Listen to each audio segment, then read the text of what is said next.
video na upload ko.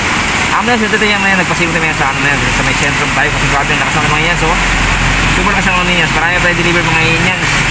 Pero yun nga, mga yan super lakas ng ulan kaya nagpasilong tayo sa sentrum. So sobrang lakas ng ulan, no? Grabe. Kaya mga yan, so grabe ang lakas ng ulan. Dito sa may sentrum, sa may Nagilayan. Ayan. Ayan, may rami pa na deliver dito. May iba tiyatawagan ko pero hindi siya sumasagot sa mga tawag ko kaya ngayon yan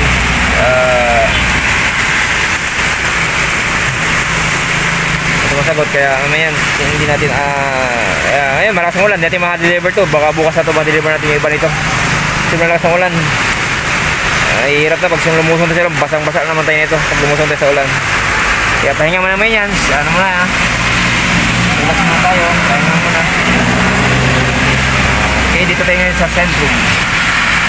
Ngayon, update dito sa delivery ngayong araw na to. Grabe, sobrang lakas. Ito ang mahirap sa deliver ngayon yan, yung sobrang lakas ng ulan, hindi ka maka-deliver talaga. Ang hirap mag-deliver pag sobrang lakas ng ulan. Kaya ito lang yung ang delivery, enjoy naman. Enjoy siya.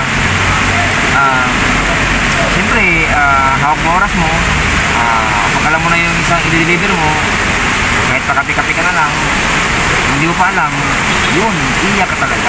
Pero ito, mas lalong itong hindi mo pa alam, tapos meron pang sobrang lakas ng ulan, lalong may yan. Pero ganoon talaga, hindi may iwasan na yan. Pag ganyang panahon, hindi may iwasan talaga kasama yan sa ating bansa Pilipinas. Talagang pag-ulan. Ano daw? Kaya, ayan, naman tayo. Dito naman tayo yan sa dito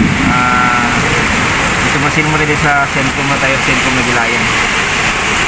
Ayan, mamupulas kayo ito ngayon. So, ayan ngayon, so, yung presyo ng gaso na 73, 72, 71, 74. Ngayon, update dito sa deliver ko. Ngayon, sarap mo ngayon, WC1, no power, keep shit, tanong sa ubutin talaga kalagayan. And bye-bye!